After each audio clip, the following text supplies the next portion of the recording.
अस्सलामुअलैकुम, this is Zeeshan Pakistani and thanks for watching this video lecture. Students, आज हम discuss करेंगे यूनिट नंबर 8 की एक्सरसाइज। तो विदाउट टाइम वेस्ट किए हम बढ़ते हैं अपने लेक्चर की तरफ और देखिएगा question number 1। Who is the speaker in the poem? Who is the speaker in the poem? Poem में गुफ्तगू करने वाला, बात करने वाला कौन है? आंसर देखिएगा, the poet is the speaker in the poem, यानी पोइट जो है, जो शायर है, वही बात करने वाला है, वही गुफ्तगू करने वाला है इस नज़म में। क्वेश्चन नंबर 2 देखें। Whom does the speaker refer to in the first stanza of the poem? Whom does the speaker refer to in the first stanza of the poem?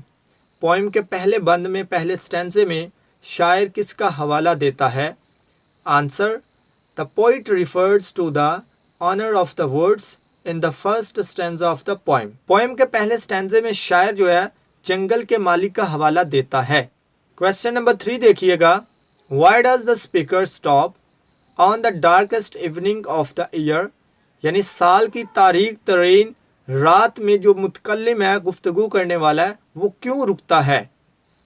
Answer, the speaker stops to admire the beauty of the nature on the darkest evening of the year. तो यहाँ पे मुतकल्लिम, speaker, बात करने वाला जो है, साल की तारीक तरीन रात में फितरत के हुस्न की तारीफ करने के लिए रुकता है।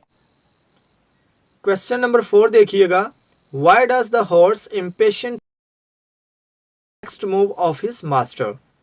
इस सवाल में पूछा जा रहा है कि घोड़ा जो है अपने मालिक के अगले कदम का बेसब्री से क्यों इंतज़ार करता है, या वो अपने मालिक के अगले कदम का बेसब्री से क्यों मुंतज़िर है?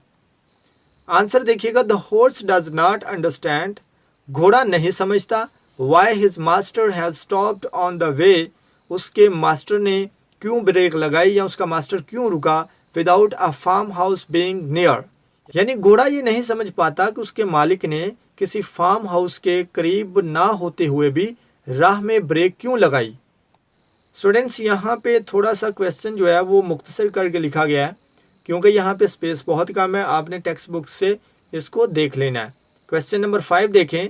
The speaker in the poem is captivated by the beauty of nature, यानी स्पीकर, मुतकल्लिम, गुफ्तगू करने वाला, बात करने वाला जो है, वो फितरत के हुस्न से मदहोश हो गया है। अब आगे जो हमारे पास सेंटेंस है, यानी इस क्वेश्चन का जो हिस्सा है, उसका मतलब है कि शायर जो है वो फितरत के हुस्न से लुत्फ़ अंदोज़ होने के लिए ज़्यादा देर क्यों नहीं रुका। इसका आंसर देखते हैं। The speaker has to keep the promises he has made, यानी शायर ने, मुतकल्लिम ने, गुफ्तगू करने वाले ने कुछ वादे पूरे करने हैं जो उसने किए हैं। And has to travel a long away, और बहुत लंबा सफ़र तय करना है। Before he has the time to rest, यानी सुकून, आराम करने से पहले शायर ने या मुतकल्लिम ने, गुफ्तगू करने वाले ने, बात करने वाले ने बहुत मीलों का सफ़र तय करना है। तो स्टूडेंट्स, ये था हमारा लेसन नंबर 8, जिसकी हमने एक्सरसाइज को कंप्लीट कर लिया है और उम्मीद करता हूँ आपने यहाँ से काफ़ी कुछ सीखा होगा। अगर आपको वीडियो पसंद आए तो don't forget to like, share. मिलते हैं नेक्स्ट वीडियो में। अल्लाह हाफिज़।